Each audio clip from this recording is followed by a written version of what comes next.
Excited for you guys to listen to this episode of the Elite Recruiter podcast. But before we get started, make sure that you sign up for the Elite Recruiter Growth Summit, where we have some amazing speakers all lined up, ready to go. That's in the show notes. Definitely check it out. Also, book of the month, Relentless by Tim Grover, and is going to be Search in Plain Sight by Summer Heckley.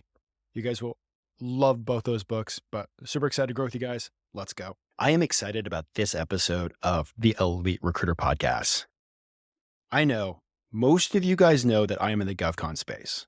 I mostly do perm placement and some consulting work, but there is big money to be made when it comes to federal contracting, state contracting, and government contracting. I'm telling you, like big money. And we have our guest today who has built, scaled, and prepped a company to be sold, sharing the secrets of how to win those government contracts and how to win that work. And I'm excited because I'm excited about learning. I've been in this world for 20 years. I've always stayed on this side of the fence because I enjoy this side. But if you're looking at making real money in GovCon, it's on this side. So I have my special guest, Kim Henderson, to talk about the secrets of winning government work, making it work for you. But yeah, I'm excited about this podcast. So Kim, welcome to the podcast. Thank you so much for inviting. I'm excited to be here. Excited to talk about government contracting and how we can make money off of that as staffers. Awesome. And before we get started on all that, you are a coach and consultant within the staffing industry. So talk about real quick, Cobalt Compass. Sure. Thank you. I provide training and consulting services for the staffing industry. And with Cobalt Compass, prior to that, I was in the staffing industry. Worked for two companies my entire career. One was international and one was national. And they were large players that you probably would be familiar with. And did roles anywhere from recruiting to sales at the desk level, to national accounts, to government solutions, branch and division management, actually all the way up. I was fortunate for executive leadership at both companies. So thought I would bundle up that information, that knowledge over the course of 28 years, and now try to apply it and help folks in the staffing industry. And if they can learn and fast track something that took me years to go and accomplish and years to kind of, figure out, and I can fast track them and help them. Hey, it's all the better. That makes it worth it. That's awesome. And like one of the things I've seen of my almost 20 years in GovCon is a lot of the players, like the biggest secret about government contractors is they're just complex staffing companies at the end of the day. 99% of them. Yeah, exactly right. For companies like, for instance, like a Northrop Grumman or General Dynamics, they do, in essence, similar to what we do. They go and try to win a big government contract, and then they turn around and go, wow, we have to staff this.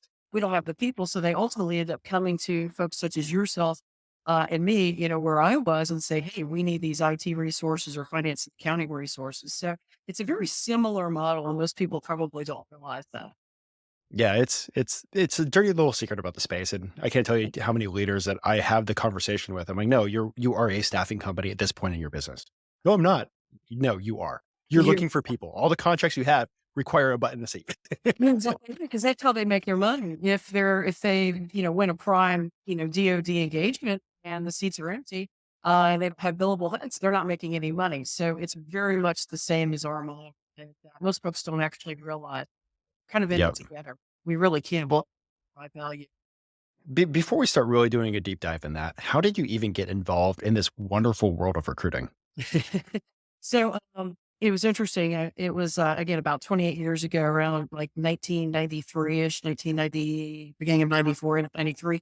And I had a friend who was, in staffing. I didn't really know much about it. It didn't really resonate with me. I was a financial analyst, for Transamerica Corporation.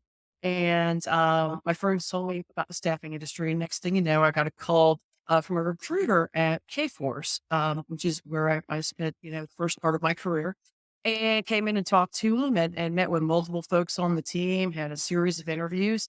And, in full disclosure, Ben, in all honesty, my first thought was, wow, I can make a lot of money. If I'm able to do this right, the allure of the money was really, really attractive at that time, especially when you're, starting out, first job out of school as a financial analyst, you're making that much. So I made the jump and really just learned and was a sponge and then, said, "Hey, whatever you tell me to do, I'll listen." And just sat there and built my business from the ground up. So fast forward, you get into it for the money, when you're about, 23, 24 years old. But what you realize over time and maturity and as you're in the business is, we provide like such an incredible service. It really is amazing what we do. We help businesses, meet their objectives. Businesses couldn't run without us in terms of giving them the talent. Right? They would fold like a house of cards. And then also too, people get a livelihood, from what we do. And think about it, jobs. I always say jobs cure many of the ills in society, and jobs are so key. And we help connect people to jobs. And you and I both know if you're out there alone trying to get a job, no matter how difficult it is, you really do need that recruiter to help broker that experience for you and guide you through it. So we provide an invaluable service. And I didn't really realize that back, when I'm 23, but today I do that there's a lot more to it than just being able to make, good money, good at it. Absolutely. And then, like, how'd you end up in the GovCon side of the house with That's all that? that's a great question because most people hear government and they run screaming for the hills and it conjures up images of calling the IRS and sitting on the phone for 6 straight months and that's what a lot of people think about it. So when I left K Force, he was there about 13 and a half years, and a group of fellow K Forcers had broken off and started their own company. And they lured me in and said, "Why don't you come to our company for an equity stake and start government solutions and start, large strategic accounts and help us open some more offices? Because ultimately, eventually, what we want to do is scale it and sell it, right? Like what a lot of folks have as goal and stuff." So, these were people that I'm friends with, that I know, that I trusted, and I said, "Okay, let me go ahead and make this leap." So I did and that was in actually 2008. And then, of course, things started kind of sliding down a hill at '08.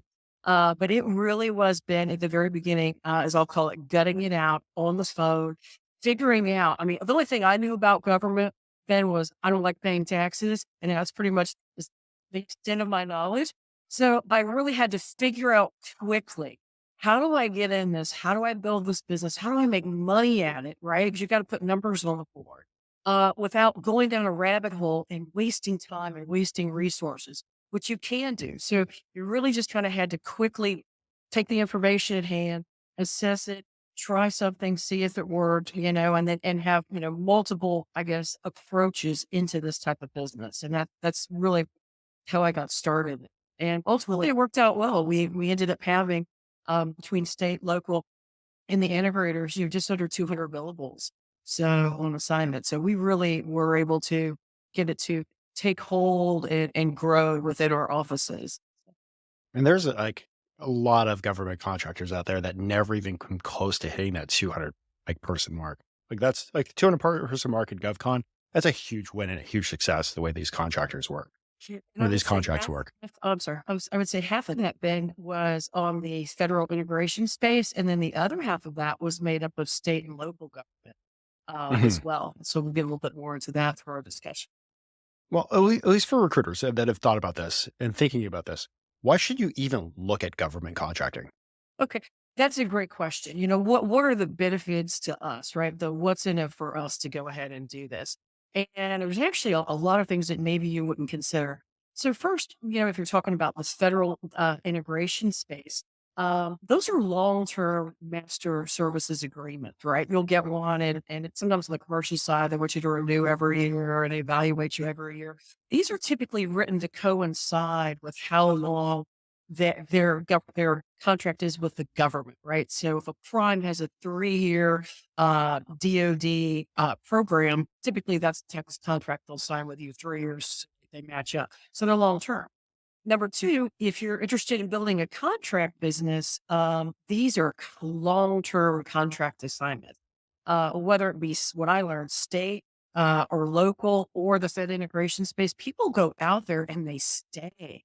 They renew the agreement, excuse me, they renew the contractors over and over, which was an absolutely I'd say the third thing is there's this, I think, a fallacy that government uses outdated skill sets, and it's a bunch of guys doing COBOL JCL, that are in the nursing home. And that's not the case whatsoever. They really do, at least from my experience, have the skill sets that are used on the commercial side, right? So it's not like you're going to go, oh gosh, I got to find a purple squirrel to go fill these recs. It's reusable inventory from your recruitment activity on commercial, which I thought was great. Bill rates, that's another huge benefit, right? You would think bill rates might be low. They really weren't. They were on par with the commercial sector for the most part. And, just like if we get a low bill rate on the commercial side, we go back and educate our customer, try to raise that bill rate and explain to them the reasons why. Same thing in government. If the rate was too low, you'd explain it, and oftentimes they would go and understand to raise it. But they were pretty equal, all things considered equal. Um, Economic downturns. So we all experienced that, right? We've done it. We've seen it 2001, 2009, and we're scrambling around for looking for dollars and looking for customers. Think about government, right? Whether it's county or state integration. They have to keep public services going. They have to keep infrastructure going. You've got to have police. You've got to have fire. You've got to have water, sewer, all these type of things. These services can't stop just because there's an economic downturn. So what we found was that even while things were not so rosy in 2009, government was still hiring. They were hiring, they were keeping people because they have to keep things up and running, right? It's the name of public safety and infrastructure. So that was a I mean, beautiful thing. It kind of offset our business, the commercial. even looking at 2023, like the tech sector, we started like dabbling a little towards tech, and then tech just it turned into a dumpster fire, and we just like, all right, we're loving GovCon even more this year because the government, guess what, keeps on paying their bills. Yeah, you're right. You must have run ahead because that was going to actually be my next bullet point. They pay their bills. They typically cut you a purchase order. They pay on time. What we found is if a payment was ever late, it's typically our fault. We didn't send the bill out the proper way or on time, but they pay you. So you don't have to worry about, chasing down AR, which I'm sure every one of us has done and just like that as part of our job. Another piece is, I want to talk about competition. So we all know it, right? In the commercial side, we're calling company X and we get a manager on the phone. He's like, gosh, I've heard from, six other staffing companies today. What makes you different? All those things that we deal with. What I found was that a lot of staffing suppliers didn't focus necessarily on the government side, right? Because all these preconceived notions. So when I'd get someone on the phone, they hadn't necessarily been beat up, by all of our competition, calling them, trying to get in and things of that nature. They were a little bit more receptive. And along with that receptivity line, they would be more willing to meet with us. We could come into their office, they'd sit down, they'd talk to you. They were I found to be a little more open with information. You could kind of guide and lead them in a conversation. They seemed a bit more, relaxed, in terms of their job. They weren't as, sometimes we meet with folks with commercial side as, yeah, come on, crap, let's get in, get you out. They were more open to it, to a conversation, and they were more free flowing with information, which I found great. And just to kind of chime in on that, one of the things that I know in the GovCon space and I've seen over the years, outside in the commercial world, direct placements is a big way to go. In the GovCon space, like teaming partners and long-term contracts is most of the time what they actually want, because You're right. depending on their budget, sometimes they don't have the wiggle room to cut a 20% check, but they're super happy to have that person on for 2 years of a contract. You're exactly right. And another interesting thing that I found in the local space, state and local, is, if they're trying to hire someone on perm, oh my gosh, it could take forever. They have all these civil service, type hoops they have to jump through, and HR, we've got to talk to 100 people and leave it open for 6 months and interview everyone internally at the county, all these things. So it could take forever for them to bring an individual on. So what I found is we're like, they have deadlines too, right? Just because they're government, they still do have deadlines. They're like, hey, we want to bring this person on contract. and then maybe eventually contract the firm because we got to fast track this. We need someone in here within a month. We don't have 6 months to go and play out that whole civil service, process to get an individual in. So if you're right, it's a very right contract type background in terms of what they hire at all levels of government. But the interesting thing then was once we started to do a lot of the county and city stuff, started to work directly in some counties, one in particular, the clerk of court. And she was like, hey, we need to hire a CIO for the clerk of court, and we're willing to pay a fee. Send us your top 3 candidates. It was great. And we had been there building up, that trust factor of contractors. And it just built a reputation there. So next thing you know, we started to get a few perm fees in local government, which kind of, I'll be honest, shocked me because I didn't think we ever would. But again, it's just the contract piece kind of blossomed and grew. And in the commercial side, you get a reputation, you try to do a good job, you get that client share, your folks are out there billing, and it leads to more business. Well, and before we do a little more dive on that part of it, Mhm. I have, probably know from experience, I know from experience, there are a lot of ways to go broke in recruiting in the GovCon space. So, what are some lessons and things that recruiters should either know or stay away from? That is a great question because you're right. You can go down the wrong rabbit hole and just really have no results. So, what I learned, here's what I wouldn't do. Let me tell you a huge mistake I made. A big mistake I made early on was actually getting a GSA schedule, and you're probably going, "What? People love those. Those are great."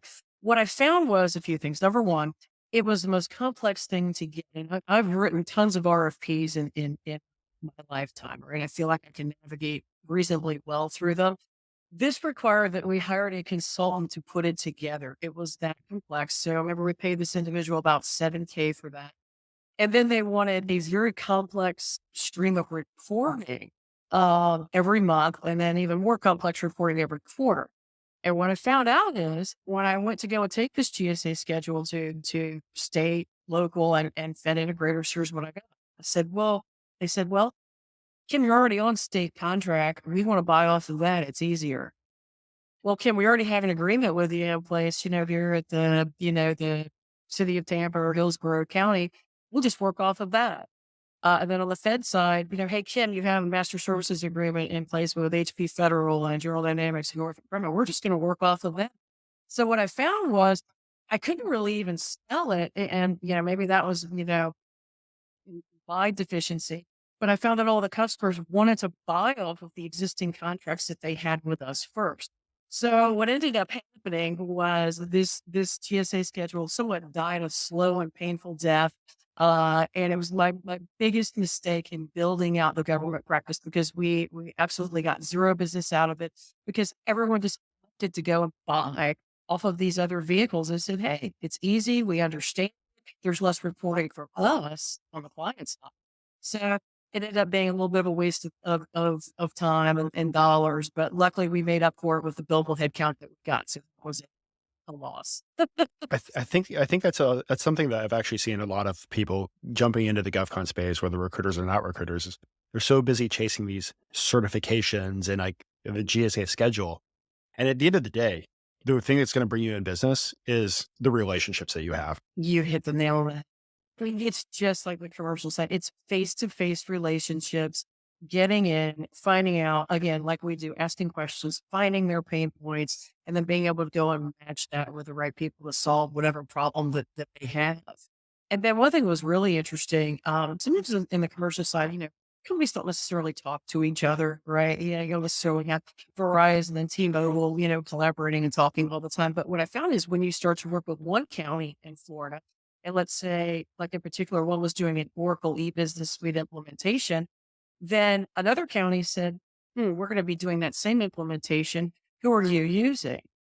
And so it basically would open up doors at other counties because they all kind of talk to one another. They were actually were, I found, a very close knit, tight knit community, which was interesting. You don't see that on the commercial side. But yes, GSA was put in the loss category for Kim. And then one other thing, Ben, I would say that I tried it one time and I found it to be an incredible consumer of time. and not necessarily have a great yield. Um, the teaming agreements. So I know a lot of companies do that, but for where we were, when I would try to do a teaming agreement, it was, hey, we're bidding this business, bundle up 32 different resumes for Java and .NET developers, send them to us, and then we're going to find out in 6 months if we want this business. So then you go to your recruitment team and they're like, well, gosh, Jim, we all get paid for placements. We're not going to go bundle up anything and give it to you because we need to go and work on real business over here. So what I found was very quickly, we just didn't have an appetite for that. A lot of companies do, and they probably made rain with it. We just were more, again, we want to put numbers on the board and a teaming agreement that may or may not pay out 6 months down the road and then get, then be contested. And the people are already gone anyway that we bundled up is not where we wanted to go.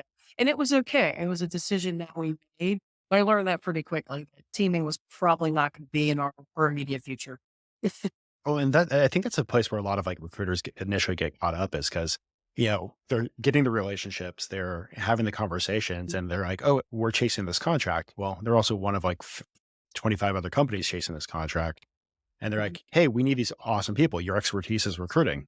Can you go find us these key resumes and go get letters of intent? But at the end of the day, how long it takes to win this work, you as a recruiter, like, okay, still, I need to figure out how to make money. Great. And those people are going to be gone. So there's not going to be a placement fee by the time this work is at one or if it's one. Exactly. So, You're 100% right. So some companies are good at that, but I think maybe it's your bigger staffing companies at that time while we were building it. We just weren't large enough and didn't have the bandwidth to go and, dabble in teaming and bundle up resumes that, may or may not yield, 6 months from now. We had to focus on, again, put the numbers on the board, get the folks billable into the seats. Those would probably be two of my lessons learned of two rabbit holes not to go down. I think if you're just starting to go and build out a practice like this. and I do want to throw one quick thing in there. If you do get pulled into like a teaming partnership, find a way to get paid for Great those key point. resumes and for that work that you've done. So set up your agreement so that way you get paid on the front end, and also the 1% chance that person would start. Yeah, great point. And that's something that we didn't do. I will say the only teaming arrangement that worked out for us, we did some work with the Army Human Resources Center of Hmm. Excellence project, and that was in Fort Knox, Kentucky. And we had a whole group of billable folks there, and they first came up for rebid. And they said, hey, can you again bundle up the resumes, et cetera, for us? And basically I said, okay, if we're going to go ahead and do that, then I want some type of let's put some skin in the game, some type of exclusivity, right? Because it was pretty much assured they were going to win the contract and have it again extend. At that point, I said, "How about exclusivity?" And so they gave us 10 exclusives, where nobody else was competing on it. So again, to that point, if you're going to spend the time, and like in that scenario, try to get something in return, and I think that's what you Mhm. were saying. It's Yeah. very, very So smart. what are some of the best approaches to actually chasing the government work and winning the government work? I'd say I call it the three prong stool, right? So first, local government, second, state, and then third, the federal integrators. So let's start with local government. It probably was my absolute favorite, because in all candor, it was it was much easier, right? So think about local government in the city that you live in. And it's not just the city and county that you live in. There's all these other entities like tax collector, supervisor of elections, property appraiser, public defender, state's attorney's office, the sheriff's office, fire department. And depending on how the county is set up, sometimes that could be a completely centralized, just huge IT team or finance and accounting team. But what I found in a lot, at least in the Florida counties where I live, is they were decentralized. Like the sheriff's office would have its own IT, and tax collector would have their own IT, public defender had their own IT. So what I did was basically, or what you could do, is first of all, just go look at your city and county. And the first thing that you do is go to their website. And the amazing thing is, while we all find people to call and talk to on LinkedIn, usually they put the information right on their website. Here's the director of IT. Here's their contact information. Here's the director of procurement. And the approach I took was, okay, I'm going to try both angles at the same time. I'm going to get in to see procurement and I'm going to get in to see the director or VP of IT and just start to do intake and ask questions. And that's the way I approached every single entity. And then you really just learn. They're all a little bit different. Some actually signed our contract that I handed them, our company contract. Others said, hey, can we have our own contract? And you sign it, which was great too. Some, if they wouldn't give us a contract, I said, well, hey, how about you write us a PO or an individual statement of work if we place someone here? That way, you're not bound with a long-term contract and maybe that would be more attractive to them. So there were a few that actually did that. And then finally, there were some that bought off of state contract, right? Which we were on, and we'll get to that in a second. But I think the key is for anyone approaching this, go to the city, go to the county. If assuming you're selling IT or finance to the county, get in with the IT leader, the accounting leader, get in with procurement, ask them how they hire, how they bring on staff augmentation resources, right? First. Second, and I know it's checking a box. Go to their website and just fill out the vendor information. It doesn't take that long, but it's checking a box. Eventually you'll have to do it anyway. Right. The third thing is at that time, we lost our designation later on due to size that we were acquired by a British company. But early on, we were designated as a minority business provider. If your company is that, tout that all day long. Make sure they know that. Make sure that they're aware of that. Provide them your state certificate. Again, we lost it. We only had it for a couple of years, but nevertheless, it was a little. I won't say that it was the WD-40, that opened up the can, but I think it was a tool in the toolkit. So if you have that, I would say use it. Let people know about it. And then really it went from there as far as like just penetrating the department like you would on the commercial side. So that's why I'd say start with cities and counties and then branch out to some of those smaller IT areas that might be the tax collector, the property appraiser, public defender, state attorney, sheriff's office, all of those, and do the same thing. Go to the website, go to LinkedIn, find out who's running IT or finance and accounting and procurement. Go out there and meet with them concurrently and figure out how to do business with them. And one thing I found too, guys, is while all those entities hire and, and they keep contractors, sheriff's office was a huge one, huge, because they've got all kinds of public safety, all kinds of things that they're responsible for keeping running. Don't discount your local police and fire. And don't discount the clerk of court either. You would think clerk of court, but they have a huge IT department. They're managing all their court records and their schedules and things like that. So hit each one of those entities and meet with the leadership there and find out how they buy into business. And I think you'll be pleasantly surprised at how eager they will be to work with you and how quickly you can make it. That's cool. And you said the next after that, you would advise going towards state after local. Yes, yes. So the second leg of the stool is state contract. So we were on state contract actually in Florida, but also in Virginia, up where you are, Ben. And it's interesting. It's different state by state, is what I would tell you. So in Florida, there was an RFP process, and that it happens, every other year, right? So unfortunately, if you were in the off cycle, you could go and sub through another provider. It was all out there. It was all public information. But then when you did the RFP and got on state contract, I have to say it was quite easy. They weren't really looking for quality. You just had to check all of the boxes, fill out the RFP, and handle the detail the way they wanted it handled. They weren't really reading. And then that basically was her hunting license, right? You could go into any state agency like Department of Education and Transportation, Department of Children and Families, whatever it is, Department of Corrections, and just say, hey, I'm on state contract, right? And we provide IT contract services. And it was amazing how willing they were to talk to you. I led in with that with every conversation. We're on state contract. And it was like, oh, okay. Already that box Yeah. is. And for Or, for those that know the GovCon space, is that kind of like an IDIQ contract? Or oh, indefinite quantity. Yes, yes, yes. And yeah, okay, definite delivery. Absolutely. IDIQ. I haven't heard that expression in a while. You're right. It is IDIQ. It's just basically a hunting license that shows you've been vetted as an approved state provider for IT or finance, whatever it is, contract services. So that was huge in Florida. Now, flash forward in contrast to Virginia. Virginia was much easier. What we found at that time was obviously, it was run out of Richmond. There was an MSP on site that was running the state business. And I contacted the MSP, had a conversation with her over the phone, and boom, we were on their list. It was much easier than Florida. And so and we had a Richmond office and we had a DC office. We just started to go out. They started to send us the recs, right? Like we would see DOT's doing a lot of hiring, corrections doing a lot of hiring. And again, got on the phone, went out and met and said, "Hey, we're an approved provider," and just started doing exactly how you do it on the commercial side. So I have to say, the state of Virginia was quicker to make money in than the state of Florida. Yeah.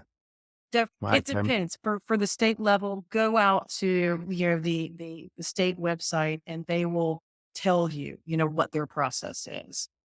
okay. And I love that you've like focused on those two first, because like most people think government contracts, the first thing that you think about is DC, GovCon, DoD, all that stuff. And I know that's the third leg of your stool, so I'll let you keep going. But you know, based on the discussions that we've had offline, like you know, definitely check out the local and state before you start jumping into fighting against Absolutely. Lockheed Martin.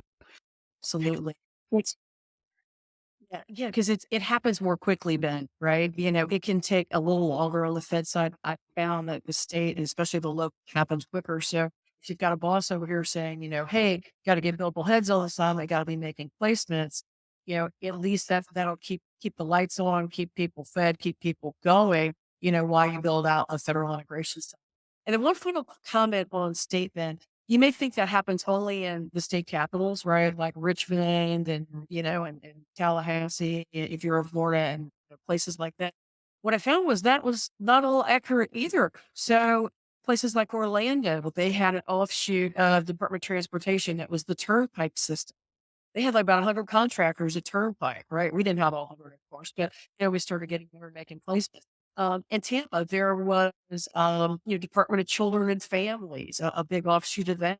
That was a state agency. So don't think that state agencies are going to be concentrated to the state capital. That's where a lot of the business will be. But we'll find offshoots in other cities throughout the state that you're in. So Ben, I'm sure that where you are, the Northern Virginia area, I'm sure there's still a lot of state work there as well. And I remember actually Virginia had a data center. It was called I think it was VITA, whole data center that was outside of Richmond. So again, just trying to get people to think about it in terms a little more broadly than maybe what they normally would consider. So Awesome. the third leg And of the the stool. last peg. Yeah, the last okay. So in the federal integration space, so I think it would be remiss for us to say, hey, if you're a staffing company, we're going to go straight to the government and start bidding, these particular programs. It's just, there's all the government for. There's things that you're not going to know, not going to understand. I mean, it's complex, right? So what we found is the best place to be was to be a sub to these integrators, right? And the integrators, the big ones, like I think we alluded to, are like Northrop Grumman, General Dynamics, HP Federal, SAIC, Lockheed Martin. And what we did was approach them, right? And again, just like the commercial side, it was different process to get on board and become a vendor for every one of them. So for instance, HP Federal, I happened to find an RFP for it and I thought, well, I'm probably not going to win this. Filled it out. Lo and behold, we got on the list. And ultimately we had about 106 contractors there on payday. And, it was a beautiful thing. Now, General Dynamics was much easier. I joined Armed Forces Communications Electronics Association. That's kind of a mouthful to say. And NDIA, National Defense Industrial Association. So we'll get to that in a minute. Those are professional associations that where all these integrators kind of hang out and go to their meetings and do their thing. So I started to do that. Right. And I actually got on a committee, an easy committee. I'm going, gosh, I don't want to have to do too much work, but I got on a committee to get involved and then put me in contact with folks at General Dynamics and Northrop Grumman. And again, like any networking event. You meet them, you shake their hand, you have a conversation with them.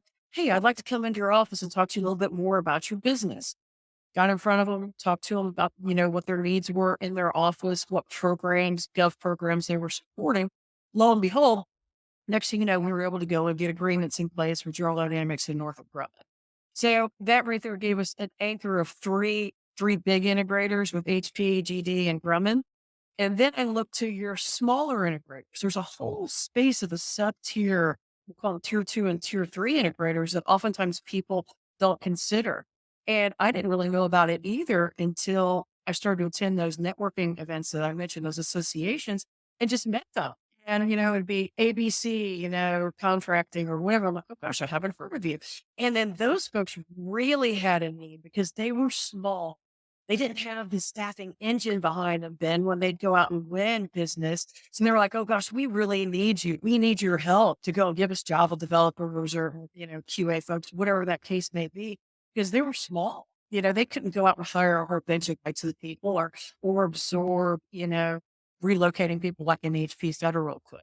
So that's what I'd And say to anyone starter.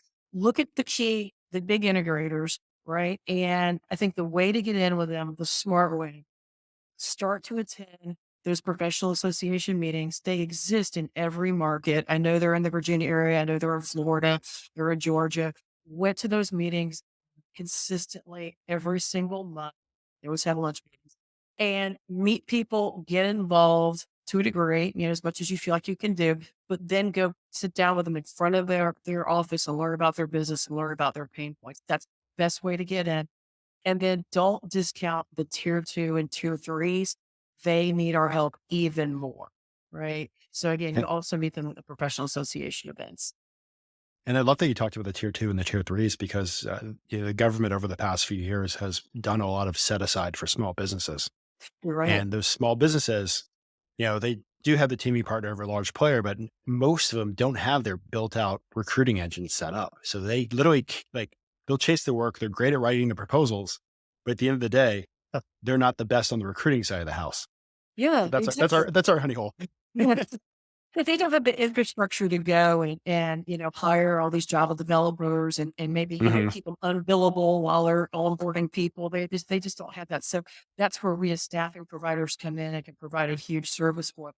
So a couple other things I want to talk about in the space, Ben, are clearances, right? Because that there's a big piece of it.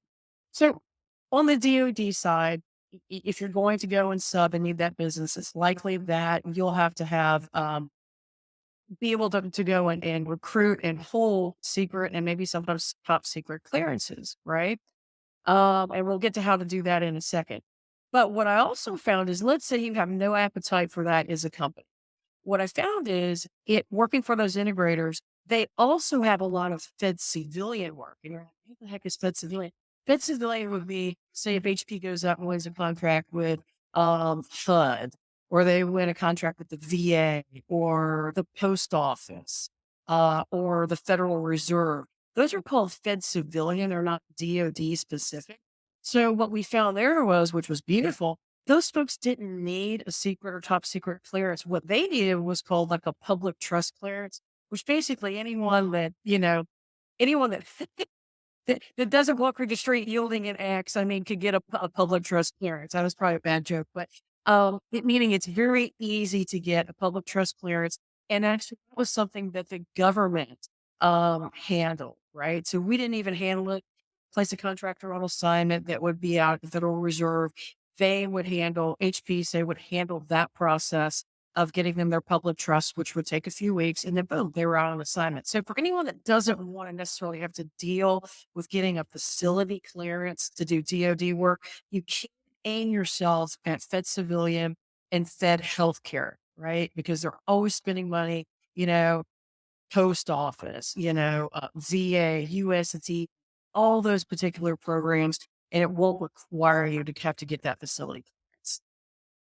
Oh, and trust me, it's at least the way the market has been over the past few years. Everybody's fighting for these highly cleared professionals because most of them left the cleared world during COVID. Mhm. So definitely, like, if you get the chance to focus on like a TSSCI full scope poly job or a job that just has a public trust, focus on the public trust work. then no truer word has ever been spoken. It's so much easier. Number one, it's going to be easier to find that individual, right? That can pass a public trust clearance. To go and find people, so we'll get to this in a second. We did have a facility clearance, and it was something Okay. that I had to put in place, and it's a whole other process. But after you get it in place, you have to find people that are clearable, right? And not everyone can get a clearance. And you could go through a whole process, think you've got a great person, and I'm sure they are great people, but for whatever reason they didn't get clear, right? And next thing you know, you're like, well, I've wasted all this time, and like they can't start the assignment, right? Or you get a cleared person, and then sometimes they may want to convert them to a permanent employer. You're like, oh gosh, I really want to keep them for another couple of years. So anyway, it's a whole different segment. And we can dive into that a little bit, maybe the pros and cons of getting facility clearance if you want to, Ben. Let's just like real quick. Like I think for this, if they want to go to the full on pros and cons, reach out to Kim, have a conversation with Kim. She is the expert and the consultant. But if you're looking at growing a government contracting business on the Fed side of the house, should you put in the work, time, effort, and money to get that facility clearance? What I would say is yes, and here's why.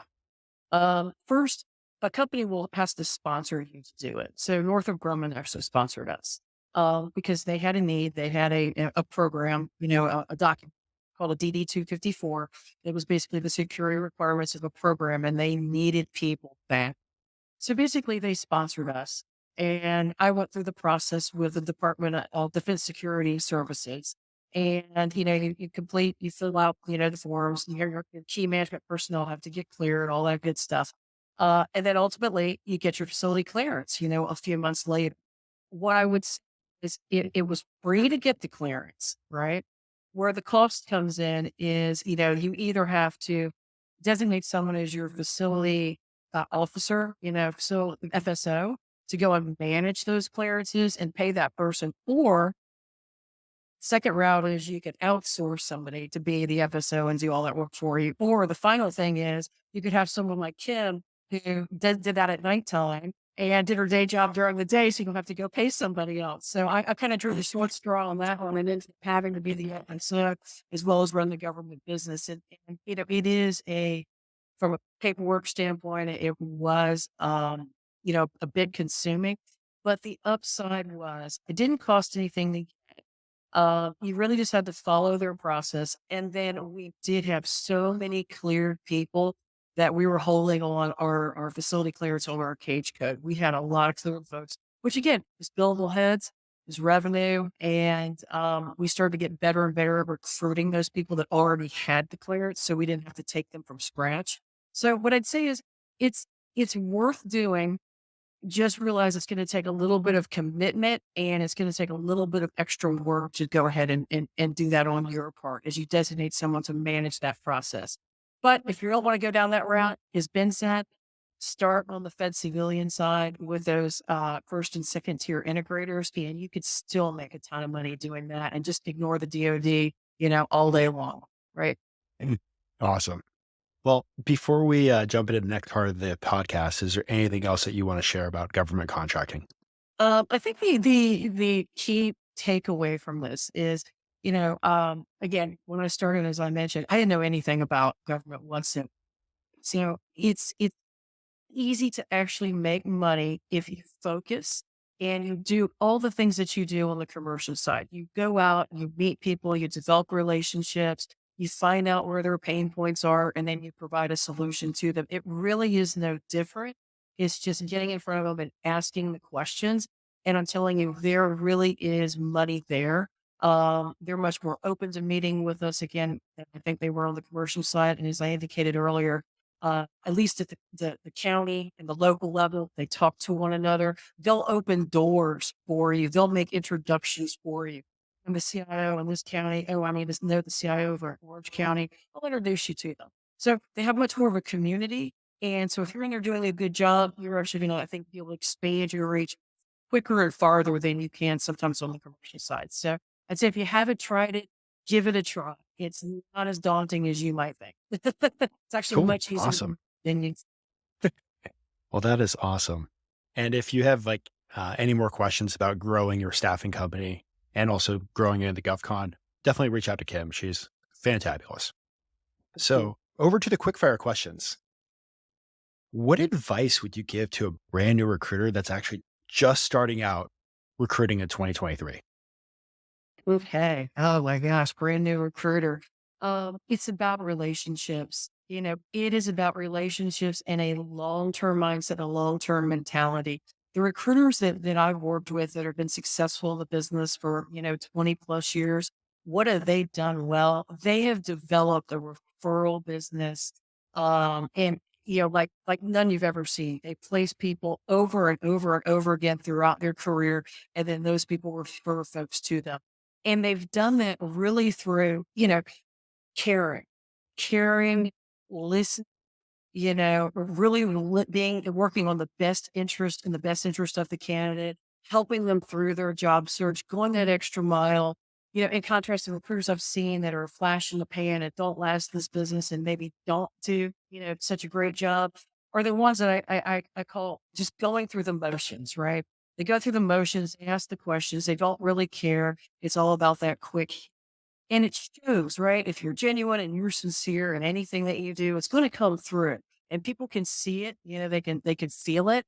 And if you really have that, I'm a one hit wonder mentality, let me just place this guy or gal and forget about them, then it's going to reflect in your career. So I'd say engage from a long-term mindset, build those relationships and go that extra mile and network, and keep in touch with these folks you place with. The referral business is going to make your job and life so much easier as you get into year, 5, 8, 10, and beyond. At that point, really, a lot of business should be coming from referrals and a lot less cold calling. So that's what I'd say. If I can say, Ben, what sets people apart who have been amazing at this business versus ones that maybe, flame out in recruiting, it's really the ability to foster the relationships in a sincere way.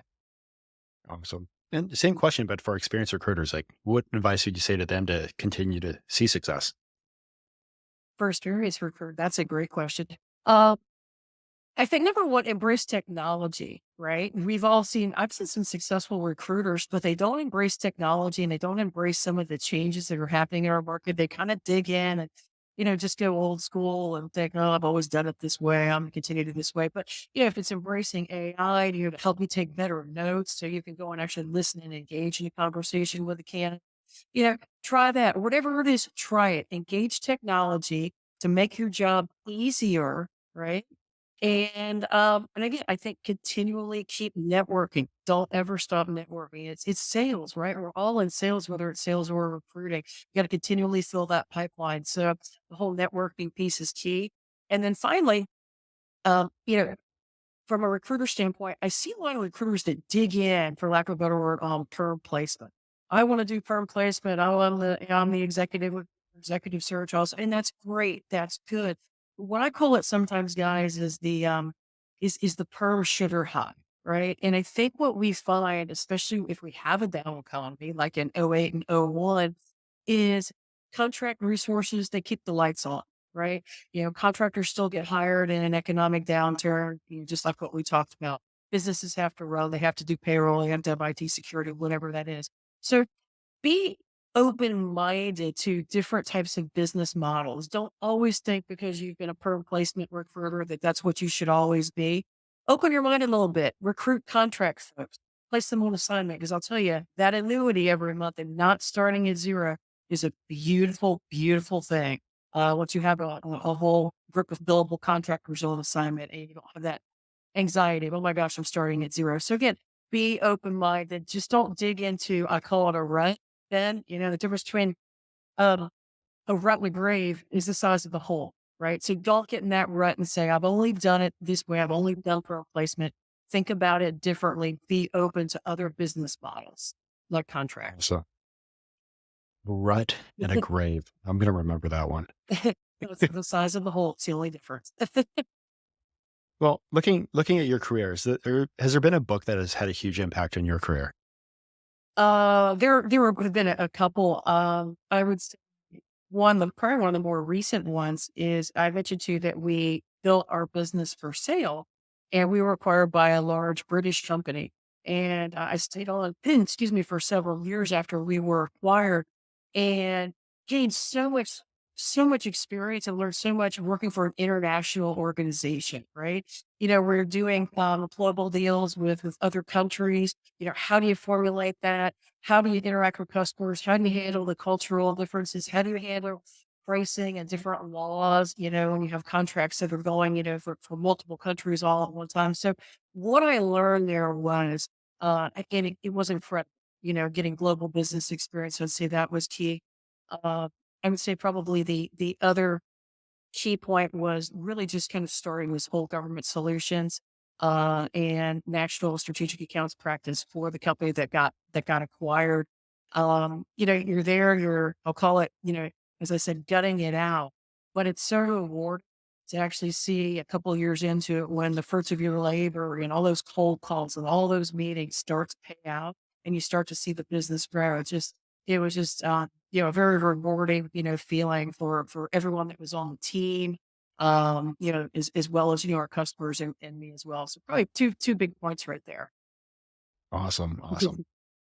Now, when you're looking at your own personal success, what do you think has been a driver for that? Tenacity. I think especially in recruitment, if you think so you have tenacity, you can't give up. We realize that it probably takes you what 8 calls to go and get that first customer call back. I was reading a stat about that. That may be more than there's that tenacity of just really staying on it and not giving up and just really perseverance. I mean, staffing's, it's a simple business, but it's not easy, right? And I think we've seen that. There are the days that are kind of dark, lose people off assignment, and candidate goes AWOL, they don't show up for an interview, don't show up for the job, whatever the case may be. We've all had those dark moments in staffing. And I think it's, I had one boss that termed it hey, fight through the loss and move on. And that's what you do. Fight through the loss, you put it behind you and you start fresh, 10 minutes later and go, okay, we're going to make something good happen here and just persevering through it and just keeping after it day after day. And the amazing thing is the more activity you do, the more actions that you take, the more successful you get. And you just have to be willing to put in the work, the time and the effort consistently, right? And that may even be been some things that you don't want to do. Like I mentioned, those professional associations. Do we enjoy going to those things at nighttime? Do we enjoy going to those things at lunch? I mean, chances are you probably would rather be somewhere else, but, try to go and embrace and determine what can I gain out of this? How can I have fun with this? How can I meet people and how can I go and, and help them out? And if you adjust your mindset, things like that become so much more easy and so much more fun. So I'd say again, tenacity, perseverance, and really just having a mindset, the big pictures here, it's helping companies, it's helping people get jobs and also making it rewarding and fulfilling for myself and for my team and growing my team. So I'd say that would probably be the key elements of being able to build success within this business or really any business you're in. For yourself, like, did you always have this tenacity or was it something that developed? I think I've always had it. When you start to get into, staffing, you either have it or you don't. If you don't have tenacity, you're not going to last in business. And when I got there, I thought, well, I really like this. And I looked at people that had been there a little longer than me that were maybe a little bit older. And, I mentioned, again, looking through the eyes of a 23-year-old, these folks are, they're doing well, they're making money. And I'm going, well, you know, I want to do that. If I just listen to them and do what they tell me to do and follow their blueprint, I can make this happen. And they were all very, driven, tenacious, persevering type of people. And so I just kind of thought, well, this is what I need to do. And just modeled myself after that and did what they did. And it really just kind of followed the plan. I think that's the thing a lot of us recruiters probably, well, first of all, like a lot of recruiters don't walk into a K force that has a great training. where it's just like follow the plan. You will see success, but it really is like down to the basics. And Yeah, many of us like to skip past the basics. yeah. So key point right there. And Ben, you made a great point. When I started at K Force, at that time, it was called Romac. They changed their name in the later '90s, and when I first got there, they were 30 million in revenue. Very small company, and ultimately, through organic growth and acquisition, they're I think about 1.5 billion now, or something along those lines. They were at 1 billion when I was there, and we didn't have a training program at 30 million. I remember my first training was I sat in my cubicle, which was actually a library cubicle, if you remember those from your college days. And my boss said, "There's the phone, there's a computer, you know, just get on the phone and get some job orders." That was my very first day. That was my very first sentence. And I'm like, oh my gosh. I'm like, okay. And then he just started to work with me. Okay, here's what you say on the phone. Here's what you don't say. Okay, here's our job order for it. And it was kind of more of an ad hoc training, by my boss. But that was the very first direction walking into the company. Yeah. And that Okay. guy's, Yeah. he's still a great friend today, but nevertheless, we didn't have a training program. It was really taught one-on-one by the guy sitting next to you, or your boss sitting over there leaning out of his cube saying, "Hey, put them on hold. This is what you need to say. Don't say that." So Alrighty then. Yeah. I know their training program has changed a lot since then. they actually have one now. And they, yeah. Used to live in Tampa for a few years, so they were always there, seeing them out to lunch and stuff like that. So, but it kind of goes into my next question. So, you work for two amazing organizations. You've scaled one. You've helped it get sold. You've seen K Force grow like crazy, and you've probably had like a lot of scenarios that have happened to you personally and things that you've seen.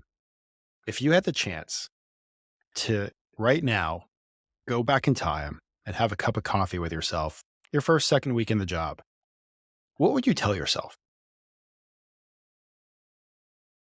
Wow, that is well, what I would tell myself, there's a couple things. The first, I'd say if we're looking at through the vision of today, today obviously there's LinkedIn, there's the whole social media piece that didn't necessarily exist, of course, back in the 1990s.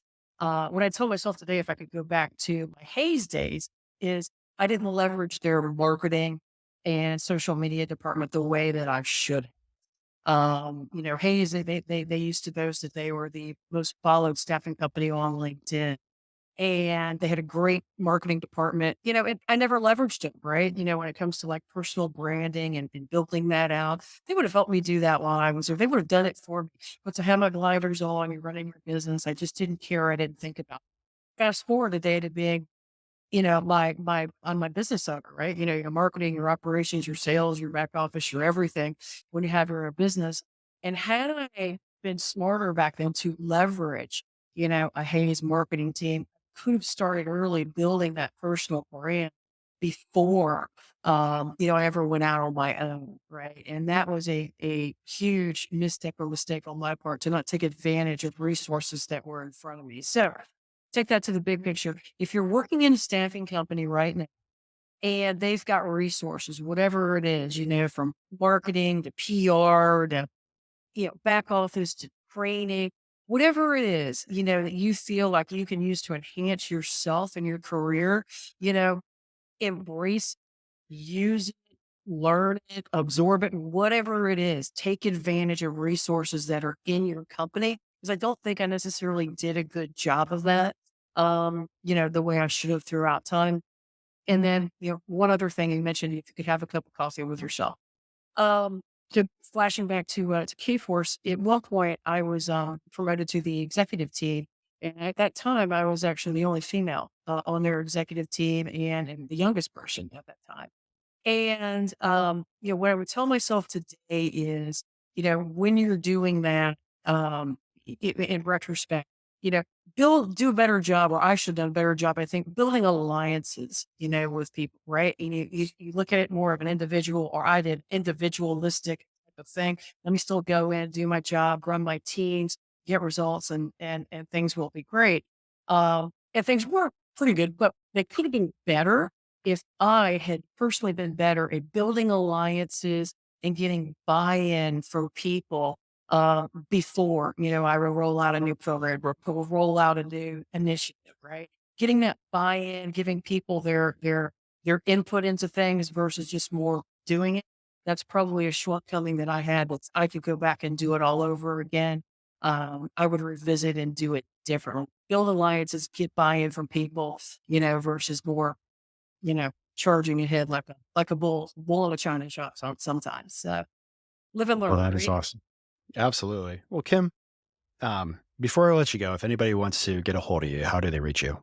Oh, thank you. I'm on LinkedIn, Kim Henderson on LinkedIn, or also my email address, kh at cobaltcomposssolutions.com. And that's my website, cobaltcomposssolutions.com. And there's, a form in there where you can hit the button and it'll shoot an email to me so you don't have to remember that email address. Or feel free just to drop me a message on LinkedIn.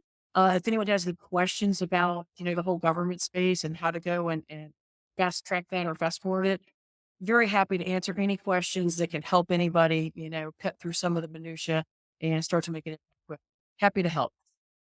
Awesome. Well, Kim, before I let you go, is there anything else that you want to share with the listeners? First, I thank you so much for the opportunity to you inviting me in today to kind of share the staffing journey. What I'd say is, whether it's government business or whether it's national accounts, again, embrace new business models for your staffing company as we move into 2024 and beyond. If we have to constantly be evolving, and if you're constantly just doing the same thing over and over and over again, you're probably going to miss out on a whole lot of revenue. So whether it's contract business, government, national accounts, getting into a different vertical like healthcare or finance and accounting, think through it, embrace it, and then set forth a plan and go for it, right? Don't just stay stagnant doing the same thing year after year. It's a great way to grow your business to look at other models. Awesome. Well, Kim, I just want to say thank you so much for coming on, sharing the secrets of how to get government work. Thank you, Ben. And We'll it's appreciate the it's a help. place that I'm so grateful you came on because, like, I'm in the space, but I feel like, I'm always like telling people like watch out the space. There's a lot going on, but I've never built out the contract side of the house. And that's like, if you're looking at making real money, it's really on the contract side when it comes to government contracting. So bringing in somebody like yourself that's, built, scaled, and sold was the absolute right person for this conversation. So thank you, Kim. Okay. Thank you, Ben. Appreciate it. Take care. Have a great All one. right. For the listeners, until next time, guys, keep crushing it.